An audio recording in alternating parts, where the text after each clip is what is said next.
Michael جہاز پر موجود تھا۔ میری نگاہ جب بھی اس کے چہرے پر پڑتی، نفرت کی ایک بلند لہر میرے سینے سے اٹھتی تھی۔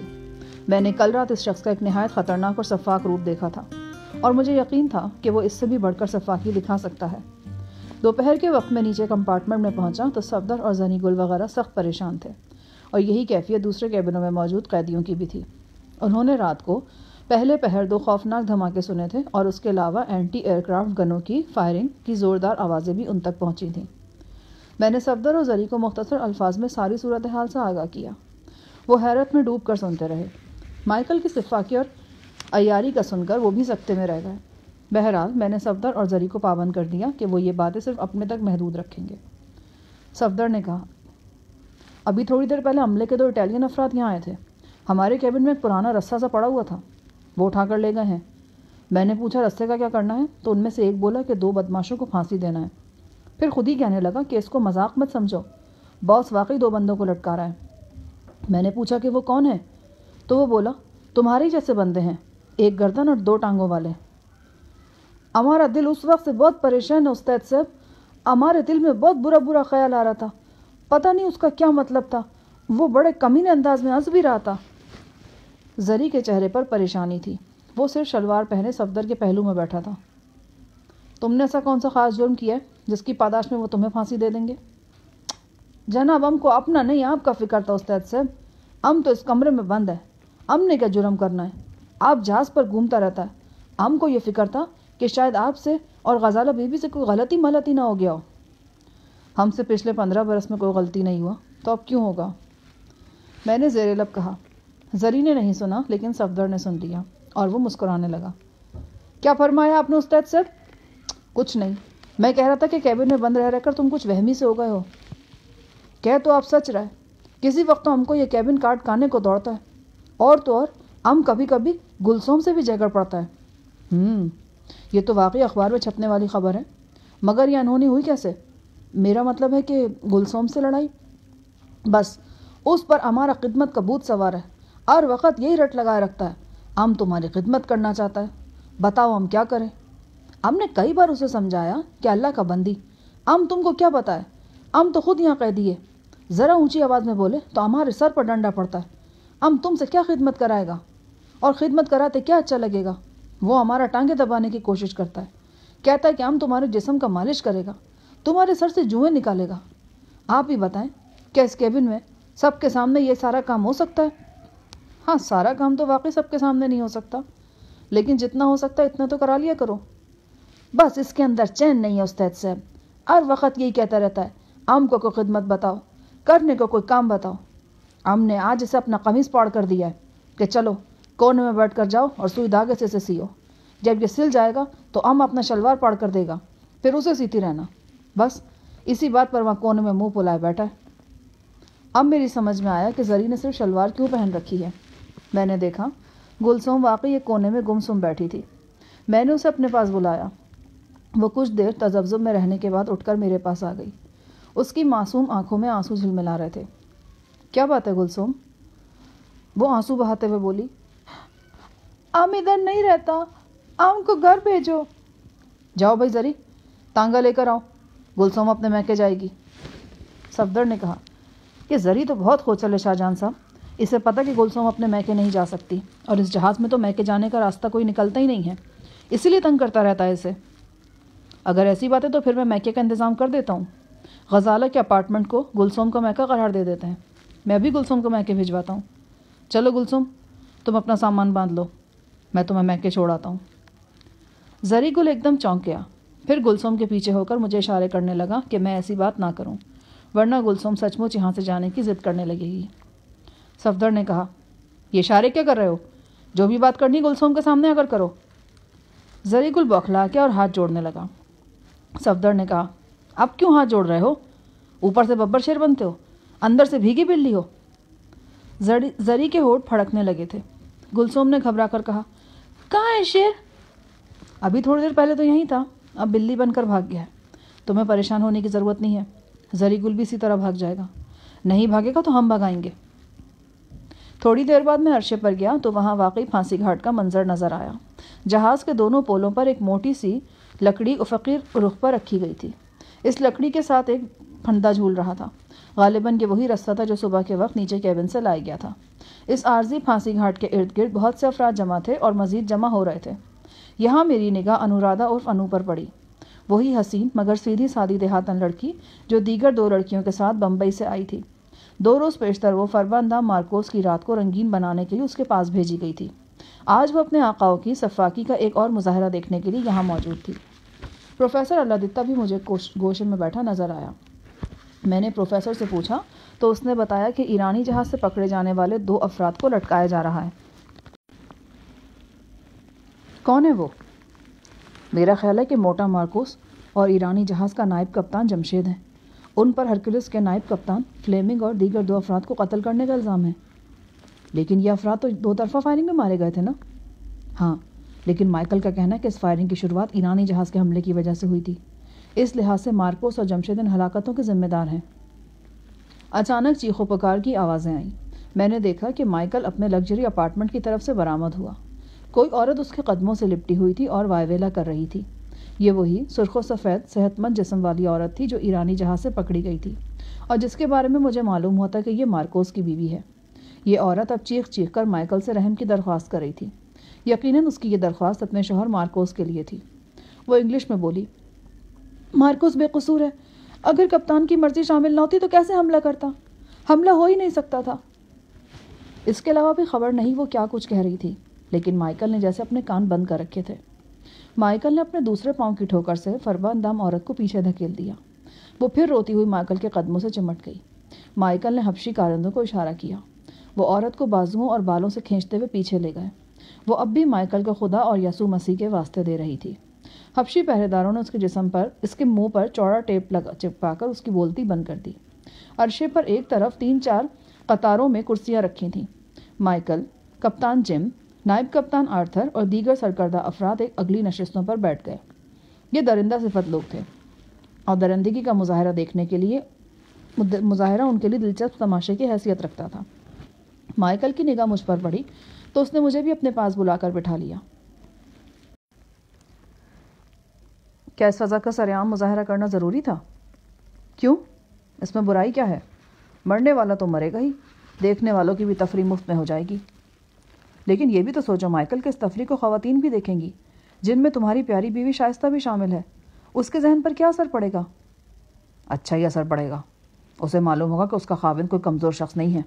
وہ اپنے مجرم کا پنجہ مروڑنے کی طاقت رکھتا ہے اور اسے عبرتناک سزا بھی دے سکتا ہے۔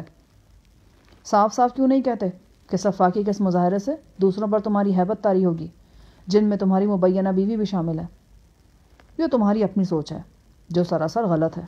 مجھے شائستہ کا پورا خیال ہے اور میں اس کی رائے کا احترام بھی کرتا ہوں۔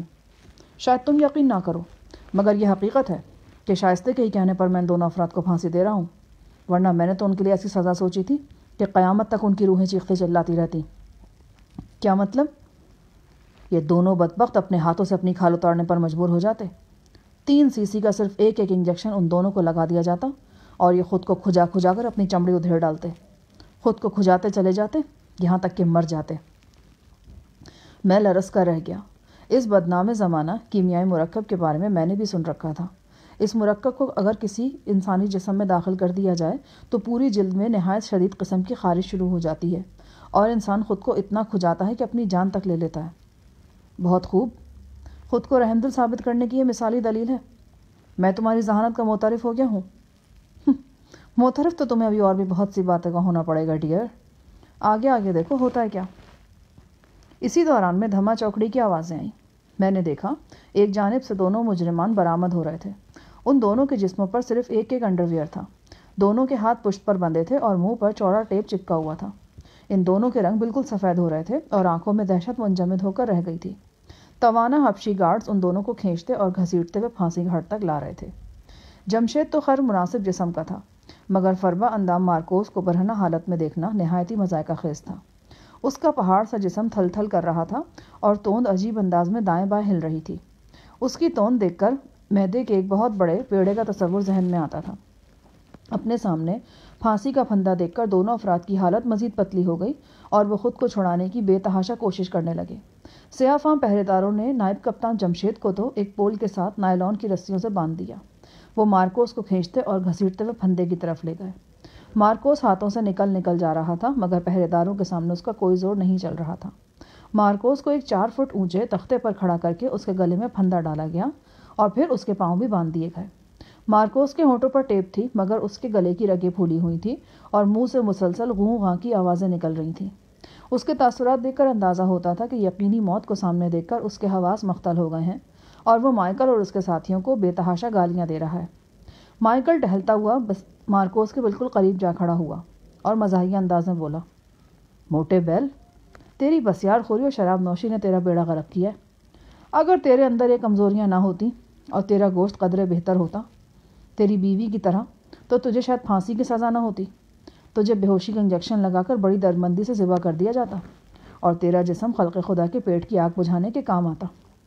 مگر افسوس، ایسا نہیں ہو سکا۔ تیری چربی میں اتنا ڈھیلا پن ہے اور تیرے گوشت میں اتنی نمی ہے کہ تجھے پھانسی دینے کے سوا اور کوئی چارہ نہیں۔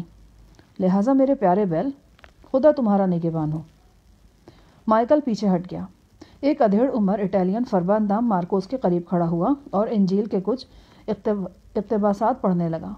میں نے کنکھیوں سے شائستہ کا چہرہ دیکھا۔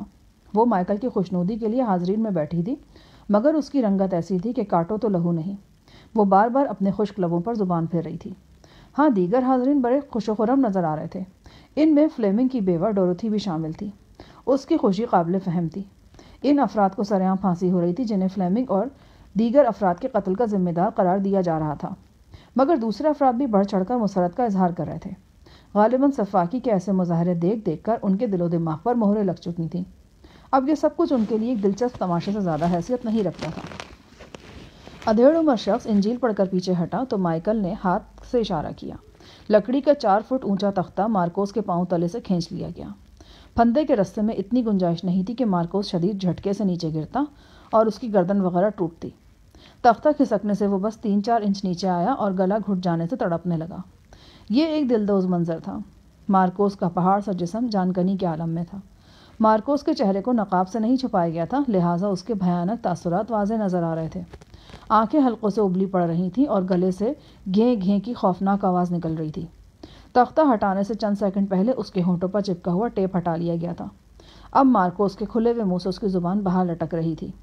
وہ قریباً 1 منٹ تک بے ماہی بے آب کی طرح پھندے میں تڑپتا رہا۔ پھر اس کے مڑے ہوئے ہاتھ پاؤں ڈھیلے پڑنے لگے اور آنکھیں بے نور ہو گئیں۔ جان کنی کی خوفناک اذیت میں اس کا پیشاب بھی خارج ہو گیا تھا۔ ایرانی جہاز کا نائب کپتان جمشید بھی پول سے بندھا ہوا تھا اور یہ سارا منظر دیکھ رہا تھا۔ اس کی آنکھیں دہشت سے پھٹی ہوئی تھیں اور پورا جسم کانپ رہا تھا۔ وہ ایک مضبوط شخص دکھائی دیتا تھا، مگر یقینی موت کو روبرو دیکھ کر اس کا پتا پانی ہو چکا تھا۔ 8-10 منٹ تک مارکوس کی لاش پھندے سے جھولتی رہی، پھر تختہ رکھ کر اسے نیچے اتار لیا گیا۔ اب جمشید کی باری تھی۔ حبشیوں نے اسے کندھوں سے تھام کر اٹھایا تو وہ بری طرح مچلنے لگا اور خود کو چھڑانے کی جدوجہد کرنے لگا۔ مائیکل کے ذہن میں کوئی بات آئی اور اس نے جمشید کے ہونٹوں سے ٹیپ اتارنے کا حکم دیا۔ جمشید اور مائیکل کے درمیان جو گفتگو ہوئی وہ کچھ اس طرح تھی۔ مائیکل نے کہا، ہمارے 3 بندے مارنے کی جو تمہیں سزا مل رہی ہے یہ بہت تھوڑی ہے۔ اس پر تم خدا کا جتنا بھی شکر ادا کرو وہ کم ہے۔ جمشید گھگھیایا، دیکھو مائیکل، ہم نے جو کچھ بھی کیا وہ اپنی ڈیوٹی انجام دیتے ہوئے کیا۔ میری تم سے کوئی ذاتی دشمنی نہیں تھی، نہ کوئی لالچ تھا۔ مجھے اعلیٰ افسروں کی طرف سے جو حکم ملا میں نے وہی کرنا تھا۔ تم 100% بکواس کر رہے ہو۔ اعلیٰ افسران کی بات ماننے کی ذمہ داری تم سے زیادہ تمہارے کپتان پر عائد ہوتی تھی، مگر اس نے پھر بھی عقل مندی کا ثبوت دیا۔ ہمارے مقابلے پر آنے کے بجائے اس نے ہنگامی رخصت لے لی اور جہاز سے اتر گیا۔ تمہارا مسئلہ ڈیوٹی نہیں تھا، حرامی مارکوس سے تمہاری دوستی اور ڈیلنگ تھی۔ تم نے ایرانی قانون کی خلاف ورزی کرتے ہوئے مارکوس اور اس کی بیوی کو سرکاری جہاز پر سوار کرایا اور اپنے جہاز کی کمان ایک طرح سے مارکوس کے سپرد کر دی۔ اور یہ کوئی پہلا واقعہ نہیں ہے، اس سے پہلے بھی تم دونوں منہ بھولے بھائی ہمارے لیے ایسے ہی مصائب کھڑے کر چکے ہو۔ بولو، کر چکے ہو یا نہیں؟ جمشید گھگھیایا، تمہیں ہمارے متعلق بہت سی غلط فہمیاں ہیں۔ ہم دونوں میں دوستی ضرور تھی، لیکن اس سے پہلے ہم نے… بکواس بند کرو۔ اس سے پہلے تم 3 مرتبہ ہمارا تعاقب کر چکے ہو۔ میرے پاس پورے اعداد و شمار موجود ہیں۔ پچھلے سال 1 مرتبہ جون میں، اور اس سے پچھلے سال جون میں اور دسمبر میں تم نے ہمارا پیچھا کیا۔ دسمبر میں ہمارے جہاز پر جو اندھا دھند فائرنگ ہوئی تھی اس کے ذمہ دار بھی صرف اور صرف تم ہی تھے۔ اس وقت بھی غیر قانونی طور پر یہ سویلین مارکوس تمہارے جہاز پر موجود تھا، لیکن اس وقت تو کپتان صاحب خود بھی A2 پر موجود تھے۔ میری حیثیت تو ماتحت کسی تھی۔ تم ایک برس بھی اپنی صفائی میں دلائل دیتے رہو گے تو کوئی فائدہ نہیں ہونے والا. تمہاری سزا حتمی ہے. دلائل کو ناکام ہوتے دیکھ کر جمشید کی آنکھوں میں آنسو منڈ آئے. اس کا چہرہ رنج و الم کی تصویر تھا. مائیکل گہری نظروں سے اسے دیکھتا رہا. پھر سگریٹ کا ایک طویل کش لے کر اس نے کہا, لگتا ہے لٹکنے سے بہت ڈرتے ہو تم, یا پھر مارکوس کا اشر دیکھ کر تمہارا پتا پانی ہو رہا ہے. جمشید کچھ نہیں بولا, فقط خوفزدہ نظروں سے مائیکل کو دیکھتا رہا. مائیکل نے اسٹائلش انداز میں کہا, اوکے, تو تم ایک آپشن دیتے ہیں, سمندر میں کود جاؤ. سمندر میں؟ ہاں, سمندر میں. یہ کوئی نئی چیز تو نہیں ہے تمہارے لیے. پچھلے 10-12 سال سے تم سمندر میں تو گھوم ہی رہے ہو, کوسٹ گارڈز کی ڈیوٹی دیتے رہے ہو, یقیناً تیراکی بھی خوب آتی ہوگی. 1-1.5 گھنٹہ تو بآسانی تیر لیتے ہو گے. کیا پتہ کہ کوئی معجزہ ہو جائے اور تمہاری جان بچ جائے. اور اگر کچھ نہیں بھی ہوا تو 1-1.5 گھنٹہ زندگی ہی بڑھ جائے گی نا تمہاری. کیا خیال ہے؟ جمشید کی زبان اس کے تالو سے چپک کر رہ گئی. کوشش کے باوجود وہ بول نہیں پا رہا تھا. بڑی مشکل کے ساتھ اس کی زبان سے بس ایک جملہ ادا ہو سکا, میں تمہیں ہر طرح کا ہرجانہ دینے کو تیار ہوں. ہر جانے میں مجھے تمہاری جان چاہیے, اس کے سوا اور کچھ نہیں. بات کو تول دینے سے کچھ نہیں ہوگا چھوٹے بیل. تیرے سامنے صرف 2 ہی راستے ہیں, پھانسی کے لیے تیار ہو جا یا سمندر میں کود جا. میرا بازو زخمی ہے, میں زیادہ دیر تیر نہیں سکوں گا. اگر تم مجھے... تقریر نہیں چاہیے, بس 2 حرفی فیصلہ کرو, گلے میں پھندا ڈلوانا یا پانی میں چھلانگ لگانی ہے. دہشت کے سبب جمشید کا بدن پتے کی طرح لرز رہا تھا. وہ فقط ہونٹوں پر زبان پھیر کر رہ گیا. ان لمحوں میں وہ A2 کا نائب کپتان نظر نہیں آ رہا تھا, بلکہ ایک معمولی سا شخص دکھائی دے رہا تھا جو اپنے سامنے ایک دوراہا دیکھ رہا ہو اور مفلوج ذہن کے ساتھ سوچتا چلا جا رہا ہو کہ کس طرف جائے. مائیکل نے جھنجھلا کر اپنے کارندوں کو اشارہ کیا. انہوں نے جمشید کی بغلوں میں ہاتھ دیے اور بے رحمی سے پھندے کی طرف کھینچنے لگے. وہ چیخنے لگا, بالکل کسی بچے کی طرح. میں نے کنکھیوں سے شائستہ کی طرف دیکھا. اس کا رنگ ہلدی ہو رہا تھا.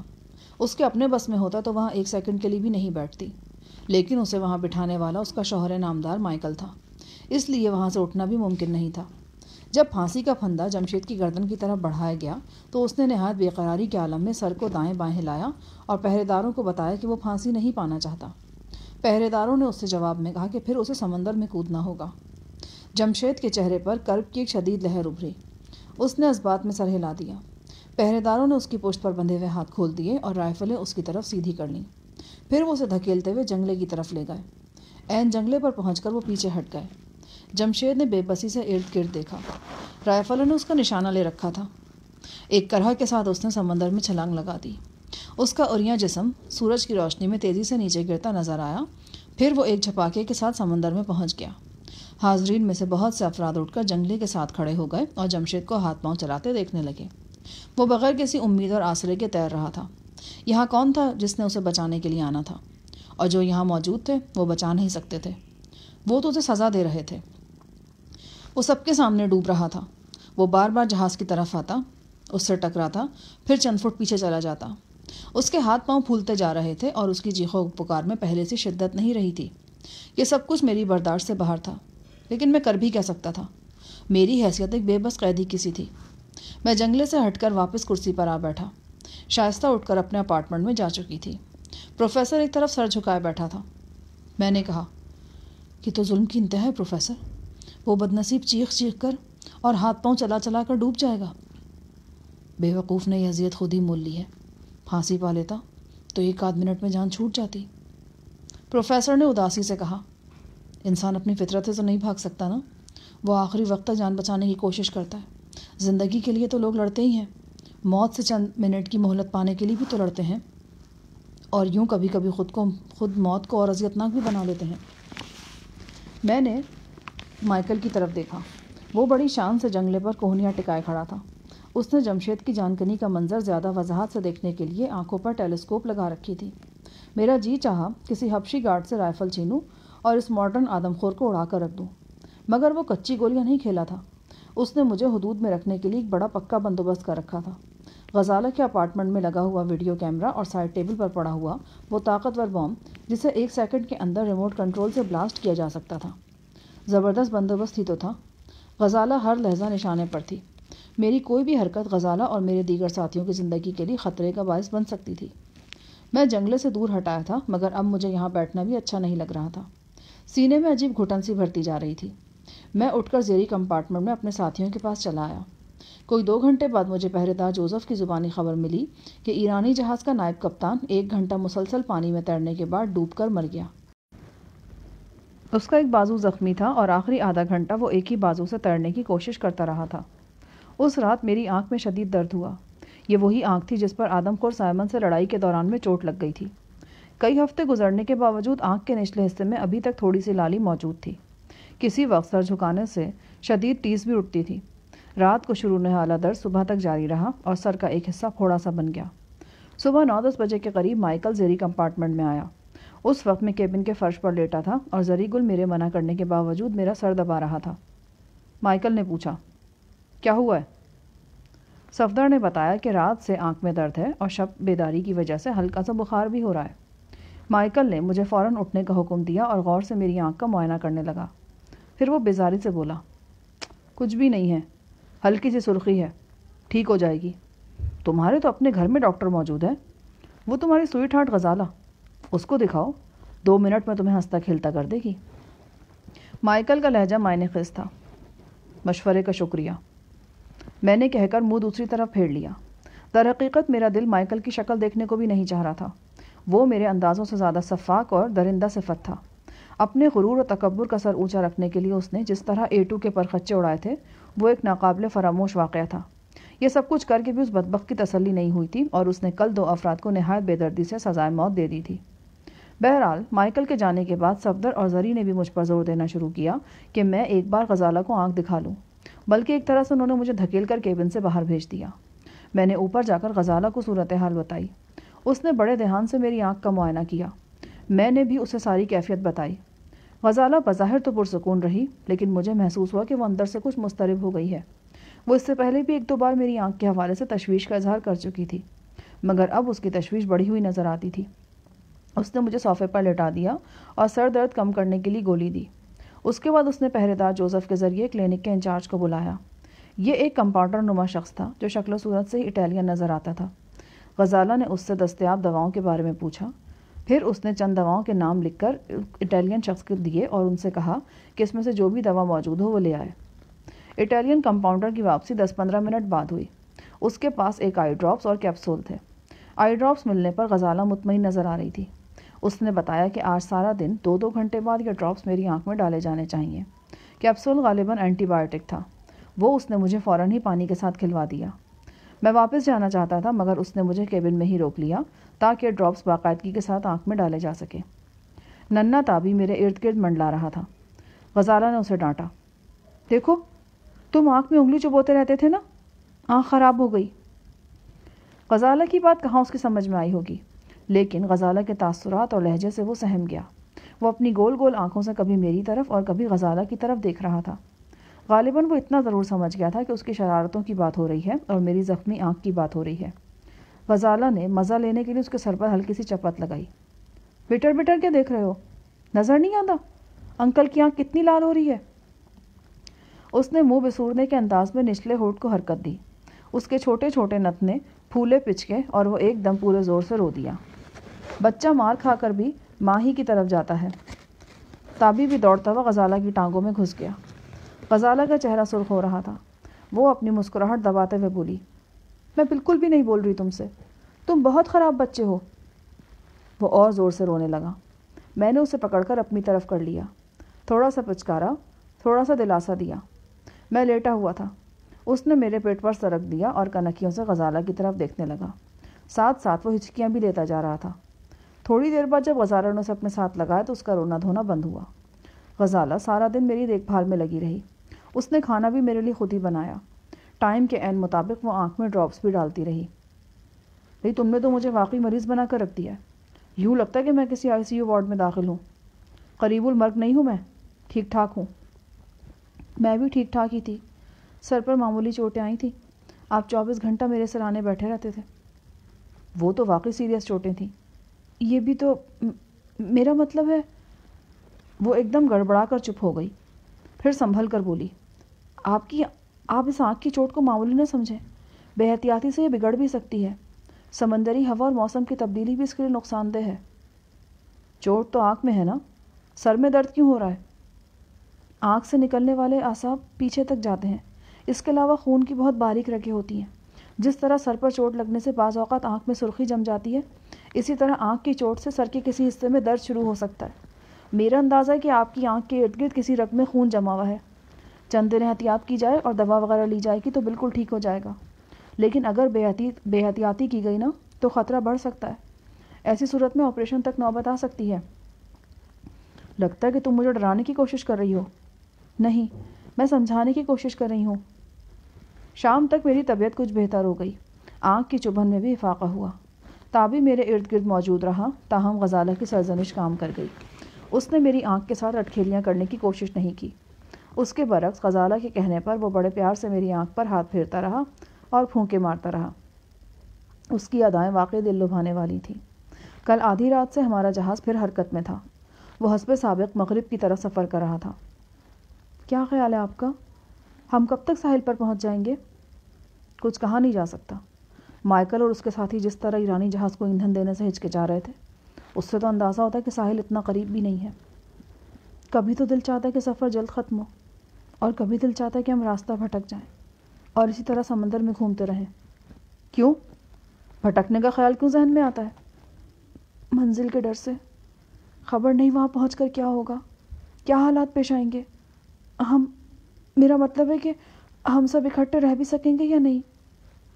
ہاں واقعی، یہ اندیشے تو بہت ہیں۔ آپ نے مجھے معاف کر دیا ہے نا؟ کس بات پر؟ ہر بات پر، اور اس بات پر بھی کہ میں آپ سے قریب ہو کر بھی آپ سے بہت دور ہوں۔ معاف تو غلطی پر کیا جاتا ہے، اور یہ تمہاری غلطی نہیں، مجبوری ہے۔ جو بھی ہے، لیکن اس سے آپ کا دل تو دکھتا ہے نا۔ یہ بڑا پیارا دکھ ہے۔ ایسے دکھ کے حوالے سے معافی دینے یا مانگنے کا کوئی سوال ہی پیدا نہیں ہوتا۔ ان لوگوں نے دوبارہ تو مقابلے کی بات نہیں کی؟ نہیں، پھر کوئی بات نہیں ہوئی۔ شاید کچھ دنوں کے لیے یہ احمقانہ پروگرام ٹل ہی جائے۔ ویسے بھی A2 کو تباہ کر کے ان لوگوں کی تفریح کا کوٹا تو پورا ہو ہی گیا ہوگا۔ شائستہ بھی کہہ رہی تھی کہ ایسے مقابلے عام طور پر جہاز پر نہیں ہوتے۔ چلو، جب ہوگا تب دیکھا جائے گا۔ غزالہ نے رسٹ واچ دیکھی۔ ڈراپس کا وقت ہو گیا تھا۔ اس نے آنکھ میں ڈراپس ڈالے۔ اس کے ہاتھ کا لمس میرے رخسار پر تھا۔ انگلیاں میری ناک سے چھو رہی تھیں۔ وہ اتنا قریب تھی کہ میں اس کی سانسوں کی جانی پہچانی مہک محسوس کر سکتا تھا۔ آنکھیں بند کر کے میں خاموش لیٹا رہا۔ غزالہ اپارٹمنٹ کے چھوٹے سے کچن میں چلی گئی اور میرے لیے کھانا تیار کرنے لگی۔ میرے نتنوں سے جو خوشبو ٹکرا رہی تھی وہ پیاز کے تڑکے والے چاولوں کی تھی۔ یہ خوشبو سونگھ کر دل میں گدگدی سی ہونے لگی۔ غزالہ جانتی تھی کہ ماش کی دال کی طرح پیاز کے تڑکے والے چاول بھی مجھے بہت پسند ہیں۔ ہمارے بچپن کی کئی یادیں بھی ان تڑکے والے چاولوں کے ساتھ منسوب تھیں۔ جلکوٹ میں ان چاولوں کی خوشبو مجھے اکثر غزالہ کے گھر کی طرف کھینچ لیا کرتی تھی۔ پھر فاخرہ چچی کی گھرکیوں کے باوجود میں چاول کھائے بغیر نہیں ٹلا کرتا تھا۔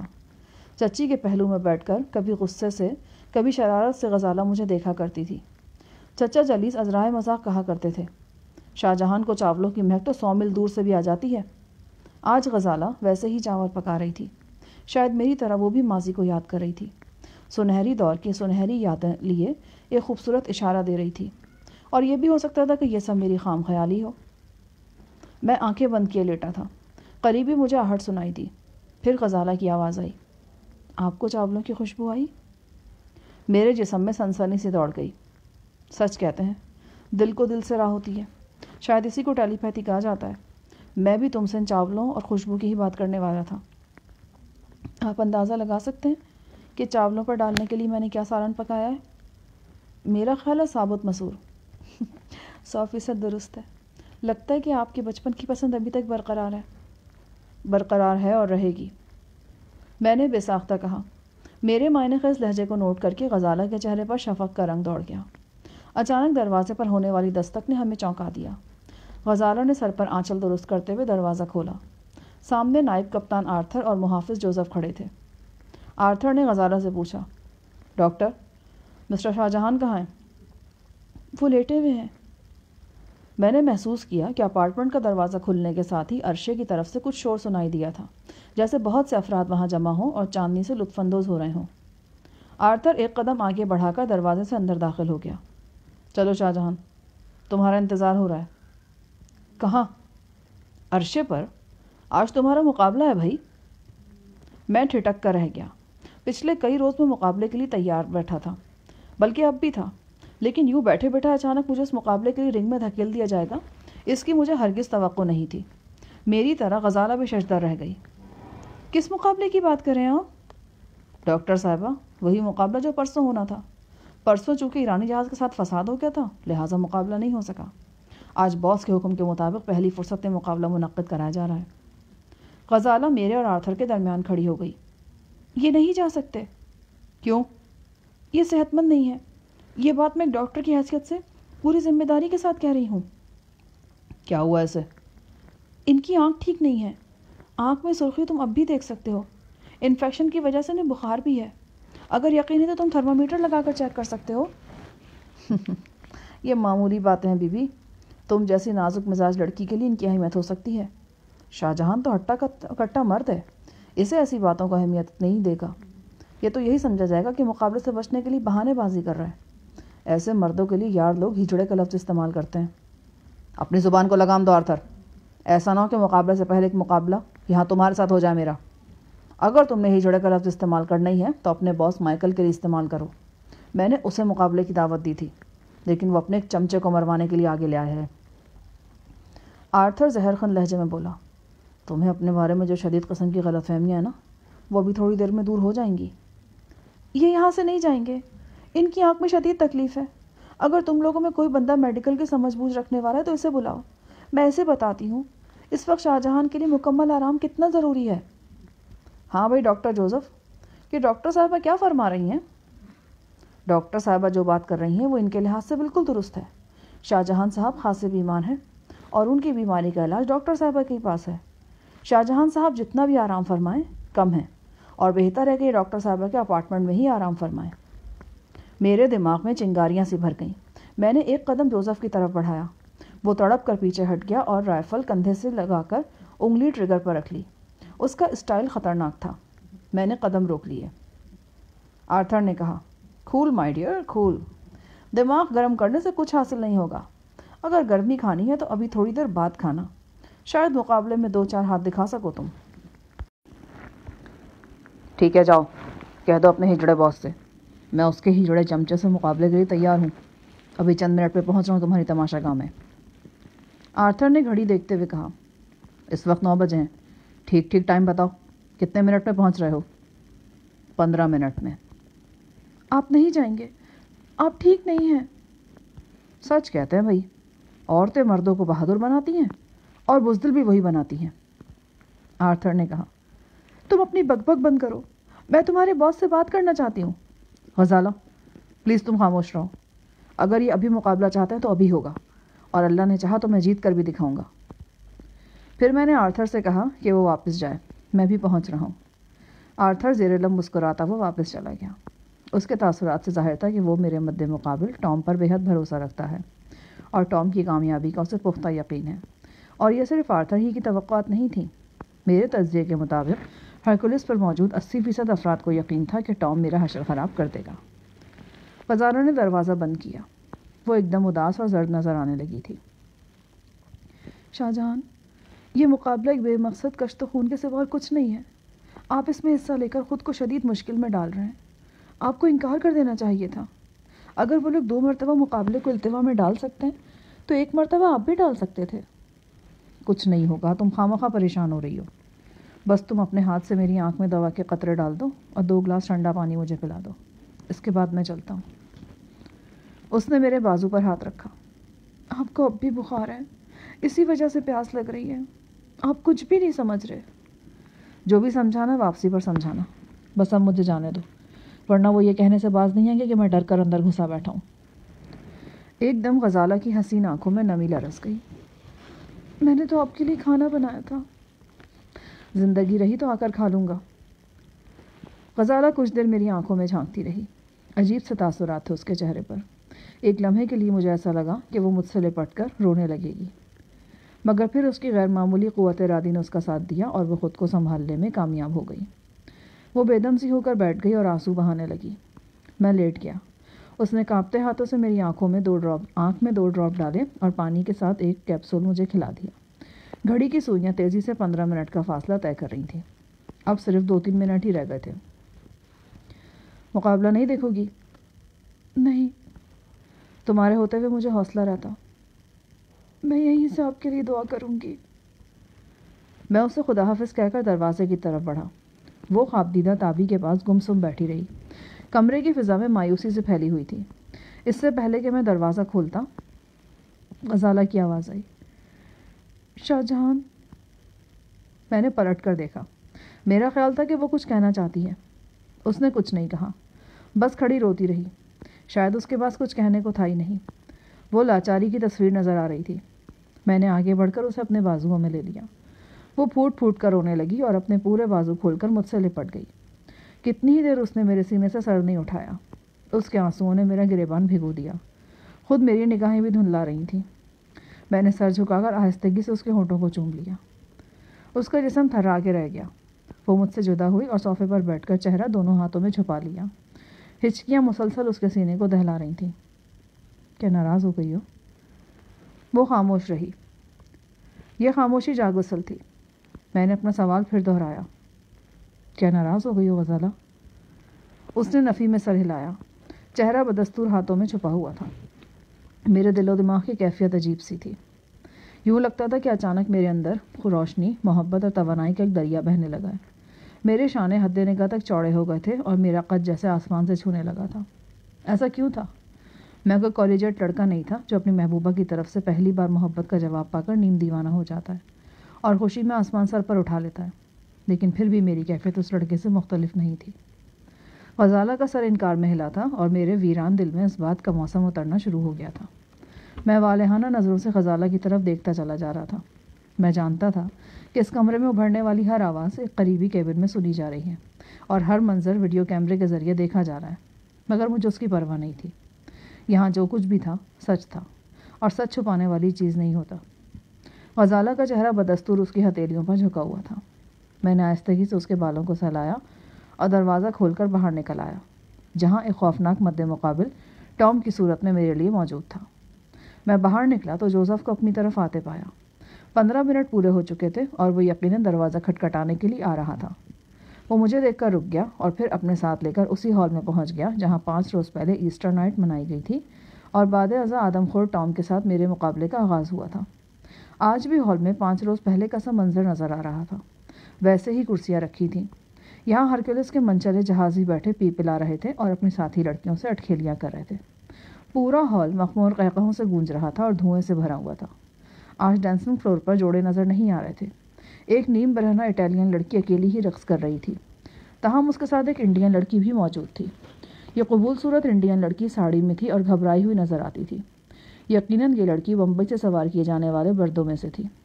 اٹالین لڑکی اسے کھینچ کھانچ کر اپنے ساتھ رقص کرنے پر آمادہ کر رہی تھی۔ لڑکی رقص سے ناشنا نظر آتی تھی اور گھبرائی ہوئی بھی تھی، لہٰذا اس سے کچھ بن نہیں پڑ رہا تھا۔ اٹالین لڑکی تشدد پر اتر آئی۔ اس نے انڈین لڑکی کو تھپڑ مارے اور ٹھوکروں سے توازو کی۔ وہ لڑکی مار سے بچنے کے لیے الٹے سیدھے ہاتھ پاؤں چلانے لگی۔ تماشائی قہقہے لگانے لگے اور آوازیں کسنے لگے۔ ٹام ایک جانب کرسی پر بیٹھا ہوا تھا۔ اس کا بالائی جسم عریاں تھا اور ٹیوب لائٹس کی روشنی میں سیاہ فولاد کی طرح دمک رہا تھا۔ اس کے مالیشیا ٹائپ کے 2 ساتھی اس کے ساتھ تھے اور اس کی مٹھی چاپی کر رہے تھے۔ مجھے دیکھ کر ٹام نے نفرت سے تھوکا اور منہ ہی منہ میں نہ جانے کیا بڑبڑانے لگا۔ جو ہی میں ہال میں داخل ہوا، وہاں موجود لوگ ایک دائرے کی صورت میں سمٹنا شروع ہو گئے۔ اس دائرے کے درمیان کچھ خالی جگہ تھی۔ اس کے علاوہ کرسیاں اور میزیں بھی تھیں۔ کئی میزوں پر برتن بھی موجود تھے۔ ان چیزوں کو قصداً وہاں سے ہٹانے کی کوشش نہیں کی گئی تھی۔ مائیکل اور اس کے ساتھیوں کا خیال تھا کہ مقابلے کے دوران میں مختلف اشیاء کی توڑ پھوڑ مقابلے کو سنسنی خیز بناتی ہیں۔ تھوڑی دیر بعد ڈانسنگ فلور پر ہونے والا رقص تھم گیا اور لوگ پوری طرح میری اور ٹام کی جانب متوجہ ہو گئے۔ ڈانسنگ فلور ایک اسٹیج کے مانند نظر آ رہا تھا۔ اس اسٹیج پر مائیکل اور اس کے مقرب ساتھیوں کے لیے کرسیاں رکھ دی گئی تھیں۔ میری نگاہ مائیکل پر پڑی تو تن بدن میں آگ سی لگ گئی۔ اس کی غیر معمولی صفاقی نے میرے دل میں اس کے لیے نفرت ہی نفرت بھر دی تھی۔ وہ شائستہ کو پہلو میں لیے بیٹھا تھا اور اس سے مسکرا کر باتیں کر رہا تھا۔ وہ اسے اپنی محبوب بیوی کا درجہ دیتا تھا، لیکن یہ میں جانتا تھا کہ وہ اس کے لیے کتنی محبوب ہے اور وہ اسے کیا حیثیت دیتا ہے۔ 2 دن قبل A2 کی تباہی سے چند لمحے پہلے میں نے مائیکل کی زبان سے جو الفاظ سنے تھے وہ ابھی تک میرے کانوں میں گونج رہے تھے۔ مائیکل نے انجہانی مارکوس سے اعلان کہا تھا کہ شائستہ کی زندگی یا موت کی اس کے نزدیک کوئی اہمیت نہیں۔ اس کے یہ الفاظ مارکوس کے علاوہ صرف میں نے سنے تھے، لیکن مائیکل کو معلوم نہیں تھا کہ یہ الفاظ مارکوس کے علاوہ بھی کسی کے کانوں تک پہنچے ہیں۔ میری نگاہوں میں وہ منظر گھوم گیا جب A2 کی ہولناک تباہی کے بعد مارکوس نے چیخنا چلانا شروع کر دیا تھا اور مائیکل نے فوراً اس کے منہ میں کپڑا ٹھوس کر اوپر ٹیپ چڑھانے کا حکم دیا تھا۔ شاید مائیکل کے پیش نظر یہ خطرہ بھی تھا کہ کہیں مارکوس کے منہ سے شائستہ اور دیگر دو ضمانتیوں کے حوالے سے کوئی الٹی سیدھی بات نہ نکل جائے، کوئی ایسی بات جس کی وجہ سے اس کے اپنے ساتھی اس کے بارے میں منفی انداز میں سوچنے لگیں۔ بعد ازاں مارکوس کی آواز اس کے حلق میں ہی گھونٹ دی گئی تھی، یعنی اسے پھانسی چڑھا دیا گیا تھا۔ اب مائیکل اسی شائستہ کو بڑے پیار سے پہلو میں بٹھائے ہوئے بیٹھا تھا جو اپنے ہونے والے بچے سمیت اس کے لیے بیکار چیز تھی اور جس کی زندگی یا موت سے مائیکل کو کوئی سروکار نہیں تھا۔ میں تماشائیوں کے دائرے کے درمیان پہنچا تو ہال میں جوش و خروش کی لہر دوڑ گئی۔ ٹام اپنی جگہ سے اٹھا اور پاؤں سے فرش کو کوٹتا ہوا میرے مقابل آ گیا۔ جوش سے اس کی سانس پھولی ہوئی تھی۔ ریفری کے فرائض انجام دینے والا فورمین ایڈیسن آگے آیا۔ اس نے حسب سابق مجھے اور ٹام کو مقابلے کی شرائط بتائیں۔ ہم کوئی ہتھیار استعمال نہیں کر سکتے تھے۔ ہاں، آس پاس موجود کسی بھی شے کو ہتھیار کے طور پر استعمال کیا جا سکتا تھا۔ پہلے 2 راؤنڈز 5-5 منٹ کے تھے۔ ان راؤنڈز کے دوران کوئی بھی حریف مقابلے سے دستبردار ہو سکتا تھا، لیکن تیسرا راؤنڈ حتمی نتیجے تک جاری رہنا تھا اور اس راؤنڈ کے آغاز کے بعد کوئی حریف ریٹائرمنٹ نہیں لے سکتا تھا، وغیرہ وغیرہ۔ میں نے اپنی قمیض اور گھڑی اتار دی۔ ریفری نے ہم دونوں کی اچھی طرح تلاشی لی اور مقابلہ شروع کرانے کے لیے اجازت طلب نظروں سے مائیکل کی جانب دیکھا۔ اسی دوران میں ایک عورت میری طرف بڑھی۔ میں نے غور سے دیکھا۔ وہ ڈوریتھی تھی۔ ڈوریتھی آنجہانی نائب کپتان فلیمنگ کی بیوہ تھی۔ غزالہ نے جس طرح فلیمنگ کی زندگی بچانے کی سر توڑ کوشش کی تھی، اس سے ڈوریتھی بے حد متاثر تھی۔ وہ اس سلسلے میں میرا اور غزالہ کا شکریہ ادا کر چکی تھی 2-3 بار۔ وہ تیزی سے میرے پاس آئی۔ اس کا انداز حوصلہ بڑھانے والا تھا۔ اس نے میرا شانہ تھپ تھپایا، چند رسمی کلمات ادا کیے۔ ان کلمات کے دوران ہی میں وہ بڑی تیزی کے ساتھ ایک سرگوشی بھی کر گئی۔ اس نے کہا، یہ ٹام اپنا بایاں مکہ بڑی بے دردی سے استعمال کرتا ہے، سیدھا کلیجے پر مارتا ہے اور بندے کو ختم کر دیتا ہے۔ ڈوریتھی واپس چلی گئی، لیکن اس کی یہ سرگوشی میرے کانوں میں گونجتی رہی۔ اگر اس نے اطلاع درست دی تھی تو پھر یہ بڑی کارآمد اور بروقت سرگوشی تھی۔ دوسری طرف مائیکل مقابلے کی اجازت دے چکا تھا۔ ریفری ایڈیسن نے ہاتھ کے اشارے سے مقابلے کا آغاز کیا اور ہمارے درمیان سے ہٹ گیا۔ مسلسل انتظار سے ٹام کا پیمانہ صبر لبریز ہو چکا تھا۔ وہ تیندوے کی طرح مجھ پر جھپٹ آیا۔ میں نے پھرتی سے اس کے سینے پر ٹانگ رسید کی۔ وہ میری ضرب سے نہ بچ سکا، مگر جوابی کارروائی کے طور پر اس نے میرا ٹخنا دبوچ لیا۔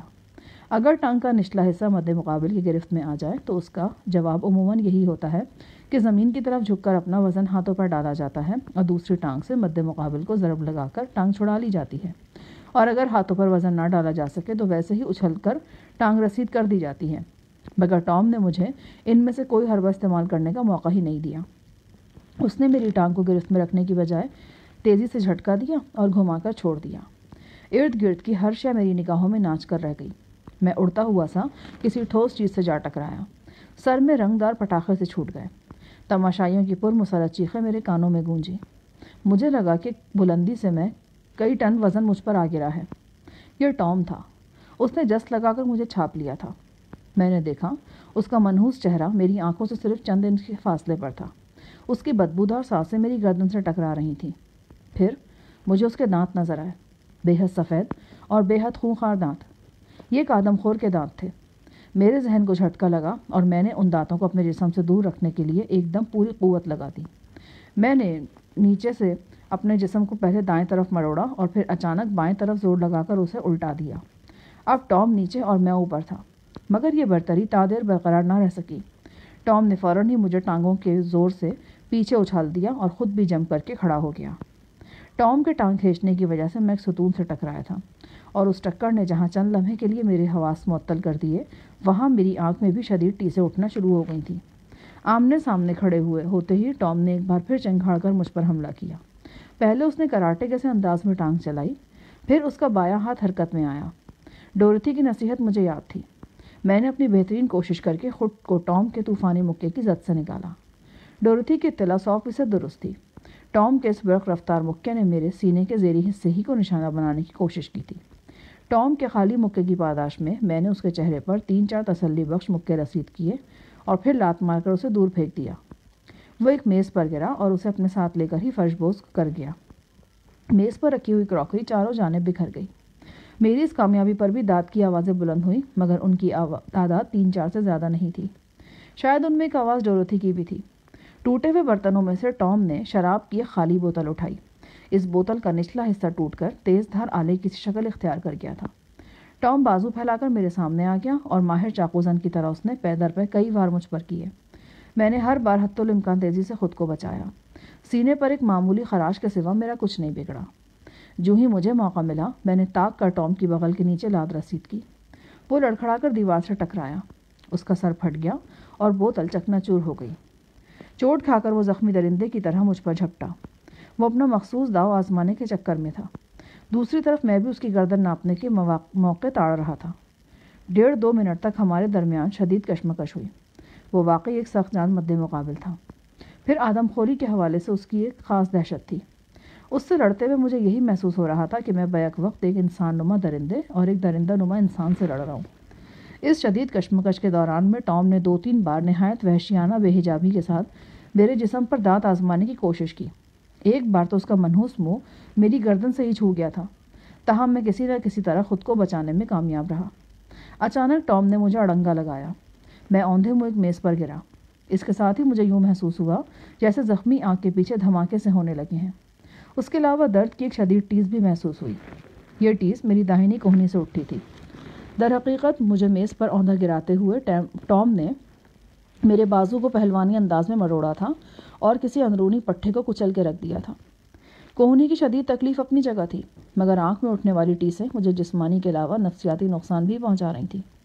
کوشش کے باوجود دل میں یہ وسوسہ پیدا ہو رہا تھا کہ شاید اس مارا ماری میں میری آنکھ کو ناقابل تلافی نقصان پہنچ جائے۔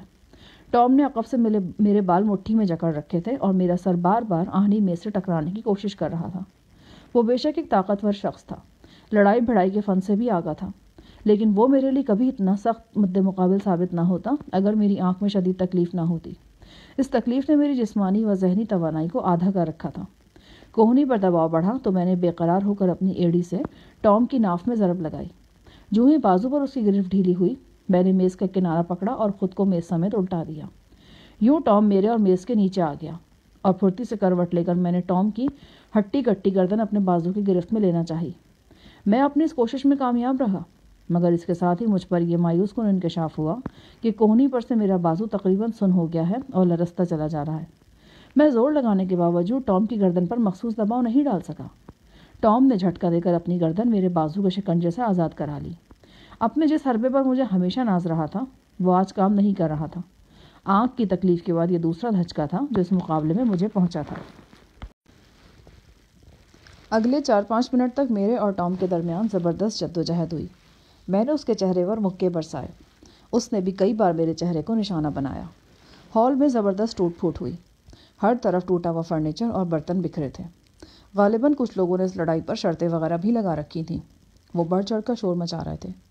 ٹام نے کئی بار مجھ پر اپنا مخصوص پنچ آزمانے کی کوشش کی، مگر میں ہر بار بچ گیا۔ صرف ایک بار یہ پنچ اچٹتا سا میری پسلیوں پر لگا اور مجھے اس کی قوت و خطرناکی کا صحیح اندازہ ہوا۔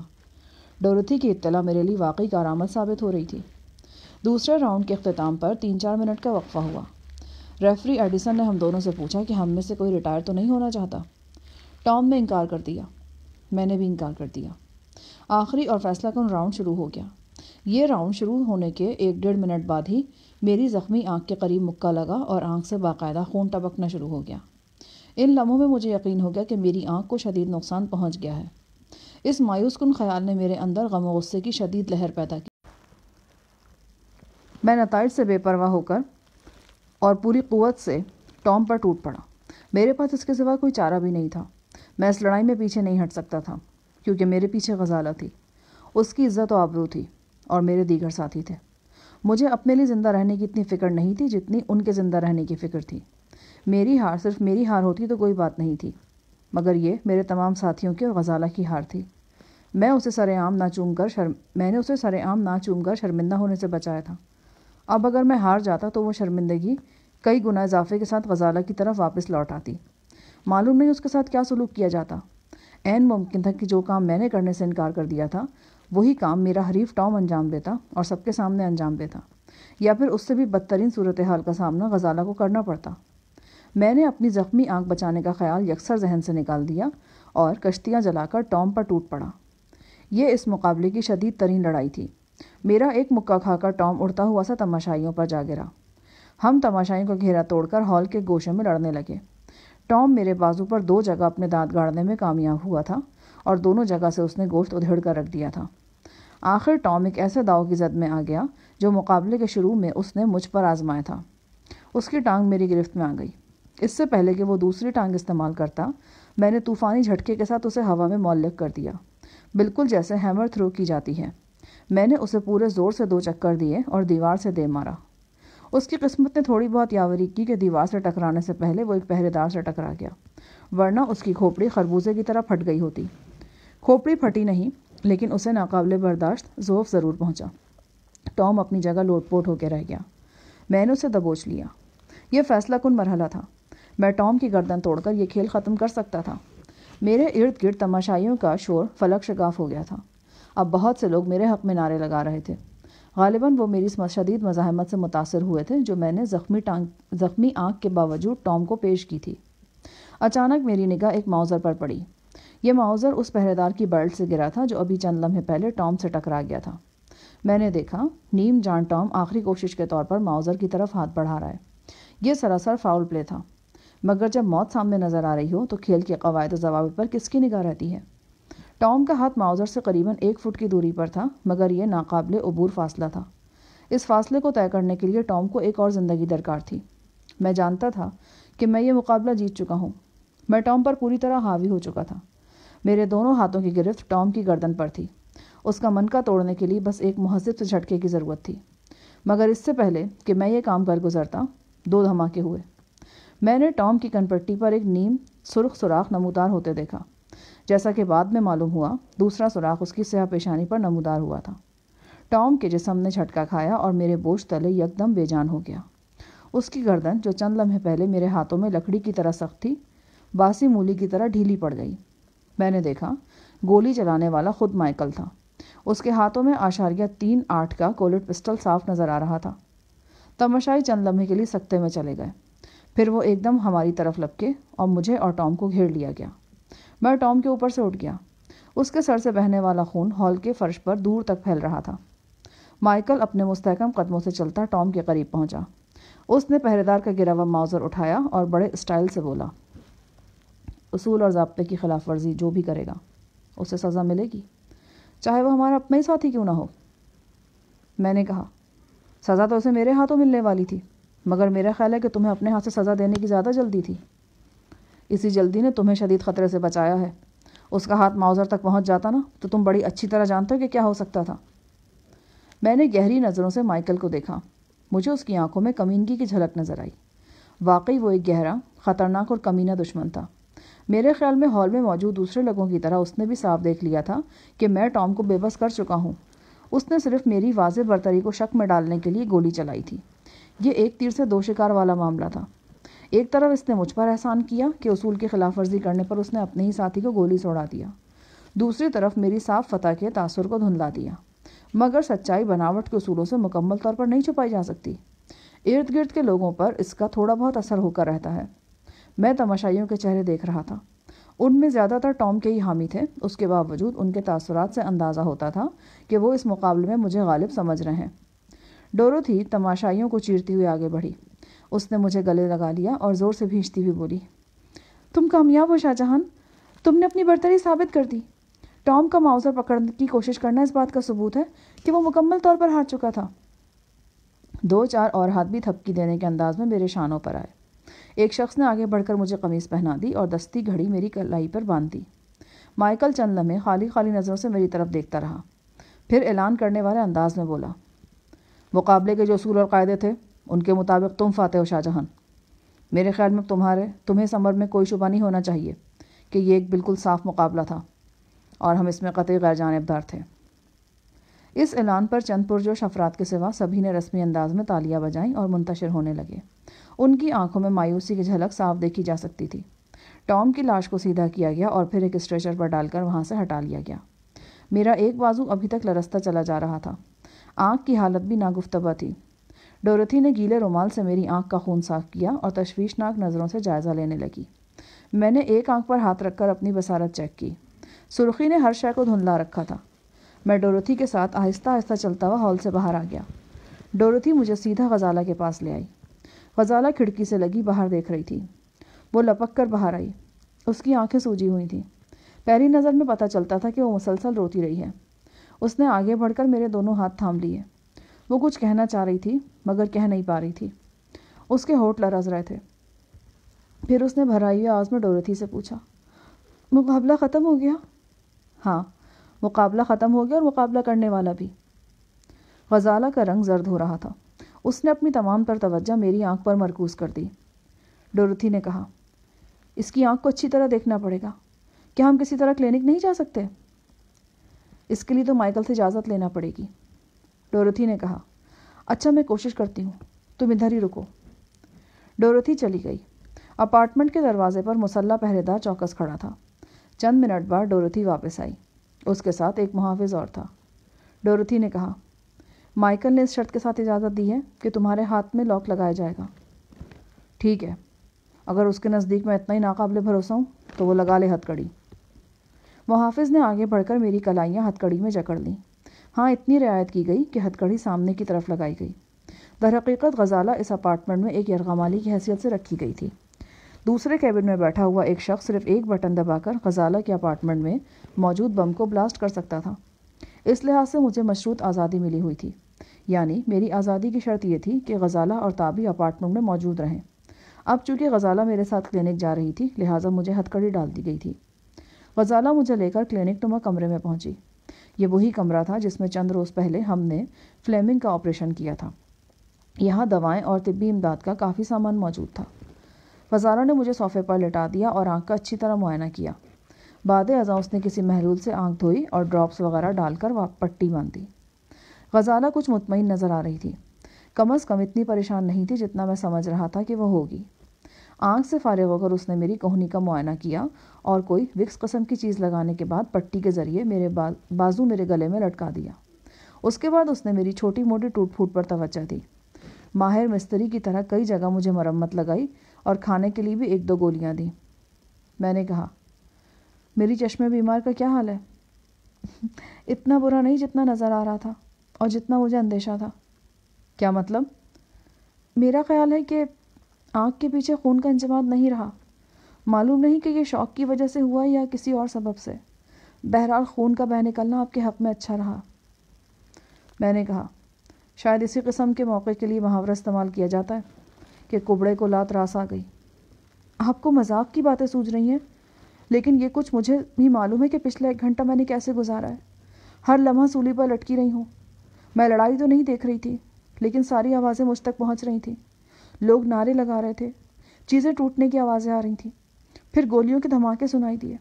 مجھے کچھ خبر نہیں تھی کہ کیا ہو رہا ہے، اس لیے تو کہا تھا کہ ساتھ چلی چلو۔ سامنے کے خوف سے چھپا ہوا خوف زیادہ وحشتناک ہوتا ہے۔ ہاں، وہاں جاتی تو اسٹریچر پر ہی آتی۔ کیوں؟ اتنی اہمیت ہے میری؟ ایک دم غزالہ کو احساس ہوا کہ وہ کچھ زیادہ بول گئی ہے۔ اس کے ساتھ ہی شاید اسے وہ صورتحال بھی یاد آ گئی جس میں اسے چھوڑ کر دنگل میں شرکت فرمانے کے لیے گیا تھا۔ اس کے چہرے پر ایک دم سرخی لہرا گئی۔ کچھ بولنے کی بجائے وہ یکدم گمسم ہو گئی اور میرے لیے انجیکشن تیار کرنے لگی۔ اس کی سنجیدگی کو دیکھتے ہوئے میں نے بھی مزید مکالمے سے اجتناب کیا۔ انجیکشن لگوانے کے بعد میں نے آنکھیں بند کر لیں۔ خوفناک مشقت کے بعد یوں لیٹنا اچھا لگ رہا تھا۔ میں ایک جان لیوا مقابلے سے گزر کر یہاں تک پہنچا تھا، مگر میرے ہونٹوں پر ابھی تک وہ لمس موجود تھا جو میرے لیے زندگی کا دوسرا نام تھا۔ اس لمس کے احساس کو 1 گھنٹے سے زائد وقت گزر چکا تھا، مگر اس لمس کی شیرینی اور محبت پہلے لمحے کی طرح میرے ذہن پر موجود تھی۔ کیا سوچ رہے ہیں؟ جو سوچ رہا ہوں وہ مجھ تک ہی رہنے دو۔ ایک ایڈوائز کرنا چاہتی ہوں آپ کو۔ سمندری ہوا سے حتی الامکان بچنے کی کوشش کیجیے۔ اس میں نمک کے بخارات اور کئی دوسرے فاسد مادے ہوتے ہیں۔ ہم جیسے لوگ جو کبھی کبھار ایسا سفر کرتے ہیں نا، اکثر متاثر ہو جاتے ہیں۔ پچھلے 2-3 دن تابی کو حرارت رہی ہے۔ اب شائستہ بھی بیمار ہے۔ کیا ہوا اسے؟ بس ٹھیک نہیں ہے وہ، سینے میں درد بتاتی ہے۔ کل بلڈ پریشر بھی بہت کم ہو گیا تھا۔ یہاں بس گنتی کی دوائیں ہیں، انہی میں سے ایک دوا میں نے اسے دی تھی، اس سے کچھ زیادہ فرق نہیں پڑا۔ دراصل وہ موجودہ صورتحال کا بھی اثر بہت لے رہی ہے۔ ایرانی جہاز کے ساتھ جو کچھ ہوا وہ اس کے لیے دہشت ناک خواب کی طرح تھا۔ اگر آپ بروقت اسے غوطے کھانے سے نہ بچاتے تو وہ شاید زندہ بھی نہ ہوتی۔ اس واقعے کو یاد کر کے وہ 2-3 بار تو میرے سامنے روئی ہے۔ پھر اسے اپنے باپ کا بھی غم ہے، وہ پروفیسر سے ملنے کے لیے ترس رہی ہے، مگر مائیکل نے باپ بیٹی کے ملنے پر پابندی لگا دی ہے۔ اس کی یہ منطق ہے کہ پروفیسر سے مل کر شائستہ روتی دھوتی ہے اور اس کی طبیعت مزید خراب ہو جاتی ہے۔ بڑا کمینہ شخص ہے یہ۔ میرے خیال میں پروفیسر کو اس لیے شائستہ کے پاس جانے کی اجازت نہیں دے رہا کہ باپ بیٹی کے ملنے سے اس کا راز فاش ہوگا۔ کیسا راز؟ یہی کہ مائیکل نے شائستہ اور دیگر 2 افراد کو سیر کے لیے نہیں بلکہ وہاں ضمانتیوں کی حیثیت سے بھیجا تھا۔ ہاں، یہ بات بھی ہو سکتی ہے۔ 100% یہی بات ہے، بلکہ ایک بات اس سے بھی بڑی ہے اور زیادہ گمبھیر بھی۔ تو میں اس لیے بتا رہا ہوں کہ تمہیں کسی راز میں شریک کر کے مجھے کبھی افسوس نہیں ہوا۔ کیسی بات؟ غزالہ، یہ مائیکل بدبخت ہماری توقعات سے کہیں بڑھ کر سفاک اور بدباطن شخص ہے۔ شائستہ کی حیثیت اس کے نزدیک ایک زرخرید کنیز کے سوا اور کچھ نہیں۔ ایرانی جہاز کی تباہی کے وقت اس نے صرف اپنی انا کی تسکین کے لیے شائستہ کی موت کو بخوشی قبول کر لیا تھا۔ فربہ اندام مارکوس اور مائیکل کے درمیان ہونے والا مکالمہ میں نے اپنے کانوں سے سنا ہے۔ یہ مکالمہ A2 کی تباہی سے صرف چند سیکنڈ قبل ہوا تھا۔ میں نے اس واقعے کی تفصیل غزالہ کو بتائی۔ اس کی آنکھوں میں حیرت اور دکھ کے ملے جلے تاثرات نظر آنے لگے۔ تو اس کا مطلب ہے کہ اپنے چچا زاد بھائی اور تیسرے ساتھی کی موت کا ذمہ دار بھی وہ خود ہے؟ بالکل ایسا ہی ہے۔ لیکن چچا زاد بھائی کی موت پر تو وہ سوگ منا رہا تھا اور اپنے قبیلے والوں سے گلے مل کر ان سے تسلیاں لے رہا تھا۔ میں نے بتایا نا کہ یہ ہماری توقعات سے بڑھ کر بدباطن ثابت ہو رہا ہے۔ مجھے یقین ہے کہ وہ جہاز کی منزل پر پہنچنے تک پروفیسر اور شائستہ کو ملنے نہیں دے گا۔ اس کے بعد ہو سکتا ہے کہ پروفیسر یوں غائب ہو جائے جیسے کبھی تھا ہی نہیں۔ آپ کا مطلب ہے کہ انہیں مار دیا جائے گا؟ مار دیا جائے یا بیچ دیا جائے یا کہیں اور بھی بھیج دیا جائے، کچھ بھی ہو سکتا ہے۔ پہرے دار جوزف کلینک سے باہر چوکس کھڑا تھا۔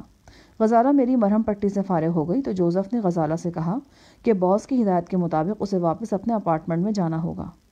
میں وہیں کلینک کے ایک صوفے پر لیٹا رہا۔ غزالہ گمسم سی ہو کر اپارٹمنٹ میں تابی کے پاس واپس چلی گئی۔ غزالہ کے جانے کے تھوڑی دیر بعد ایک پہرے دار نے میری ہتھکڑی کھول دی تاکہ میں آرام سے لیٹ سکوں۔ مجھے نیند آ گئی مگر میں ساری رات درد سے کرہاتا رہا۔ بدن کا ایک ایک جوڑ دکھ رہا تھا۔ جہاں جہاں میرے آدم خور حریف نے اپنے دانت آزمائے تھے وہاں رات بھر جلن ہوتی رہی تھی۔ سب سے زیادہ تکلیف دائیں بازو کی کوہنی میں تھی۔ کروٹ بدلتا تھا تو فوراً آنکھ کھل جاتی تھی۔ الگ صبح میں اٹھ بیٹھا۔ ابھی اجالا اندھیرے پر غالب نہیں آیا تھا۔ میں آہستہ آہستہ چلتا عرشے پر پہنچ گیا۔ میرا ارادہ غزالہ کی طرف جانے کا تھا۔ عرشے کی سیڑھیوں کے قریب مجھے پروفیسر اللہ دیتا نظر آیا۔ وہ گھٹنوں میں سر دیے فرش پر بیٹھا تھا۔ میں نے اسے آواز دی تو وہ چونک کر میری طرف دیکھنے لگا۔ مجھے یوں لگا جیسے ابھی تھوڑی دیر پہلے تک وہ رو رہا تھا۔ میں اس کے قریب بیٹھ گیا۔ پروفیسر نے کہا، نئی زندگی مبارک ہو شاہ جہان۔ ٹام سے مقابلہ جیتنا کوئی آسان کام نہیں تھا۔ میں نے مسکراتے ہوئے کہا، جیتا کہاں ہوں، وہ تو باس صاحب نے بر وقت گولی چلا کر میری جان بچا لی۔ اس نے تمہاری فتح کو دھندلانے کی کوشش کی ہے لیکن حقیقت کو بناوٹ سے چھپایا نہیں جا سکتا۔ وہاں جو کچھ ہوا وہ سب نے کھلی آنکھوں سے دیکھا ہے۔ خیر چھوڑیں اس بات کو، آپ بتائیں آپ کیوں اتنے گمسم نظر آ رہے ہیں؟ میرے اظہار ہمدردی پر ایک دم پروفیسر کی آنکھیں بھر آئیں۔ غزالہ نے تمہیں بتایا ہی ہوگا کہ شائستہ بیمار ہے۔ ہاں مگر اس میں اتنا پریشان ہونے کی کیا ضرورت ہے؟ سمندری سفر ہے، بہت سے لوگوں کی طبیعت سست ہو رہی ہے۔ نہیں شاہ جہان، میری بیٹی بڑی نازک مزاج ہے، وہ شروع سے ہی ایسی ہے۔ وہ جتنے ناز و نم میں پلی ہے اتنی ہی بڑی مصیبتیں اس پر آن پڑی ہیں۔ اس کے سینے میں جو درد ہے وہ سانس کی تکلیف کی وجہ سے ہے۔ یہ تکلیف 1-2 بار پہلے بھی اسے ہوئی ہے۔ اس کا علاج میں نے خود ہی کیا تھا، اب بھی کر سکتا ہوں، مگر مائیکل مجھے اس سے ملنے نہیں دے رہا۔ کتنا افسوس کی بات ہے شاہ جہان، ایک خلقت کو میرے ذریعے سے شفا ملی ہے لیکن آج میں اپنی ہی بیمار بیٹی کو دوا نہیں دے سکتا۔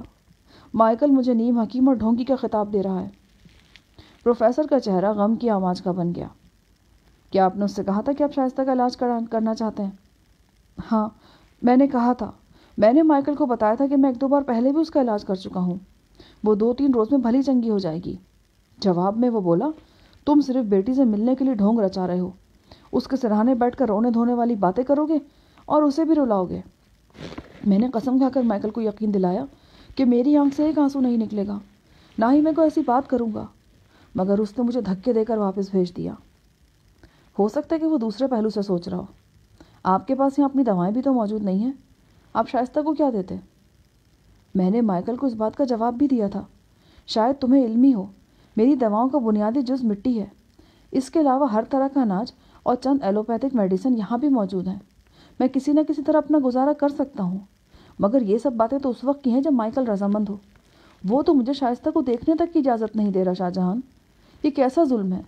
وہ میری اولاد ہے، میں نے اسے پالا ہے، 20 سال وہ میرے جسم کے حصے کی طرح رہی ہے۔ آج اسی شائستہ پر میرا حق نہیں؟